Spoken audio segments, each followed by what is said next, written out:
నమస్తే, welcome to the point.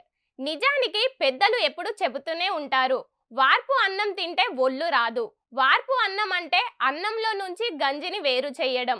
ఇలా తింటే శరీరంకి నీరు చేరదని పెద్దలు చెబుతూ ఉంటారు. కొన్ని ఆరోగ్య సమస్యలు ఉన్నవారు అన్నం తినకూడదని అనుకుంటారు.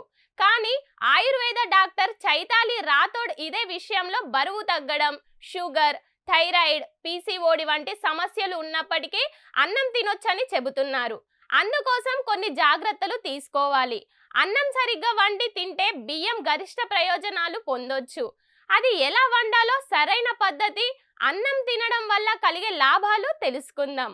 బియ్యం కార్బోహైడ్రేట్స్ కి మంచి మూలం. ఇవి శరీరానికి శక్తిని అందిస్తాయి కాబట్టి గ్లూటెన్ రహితమైనది. Iron, magnesium, potassium, B vitamins వంటి అనేక ముఖ్య పోషకాలను కలిగి ఉంటుంది. అంతేకాకుండా తక్కువ సోడియం కంటెంట్ ఉంటుంది.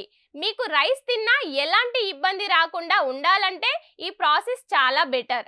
అన్నం నుంచి గంజిని తీసేస్తే రైస్ వల్ల జరిగే నష్టం లేదు. అందుకే మన చిన్నతనంలో పెద్దలు ఎప్పుడు చెప్తానే ఉంటారు, పెద్దల మాట చద్దన్నం మూట అని అంటారు. అందుకే అందరూ ట్రై చేసి చూడండి.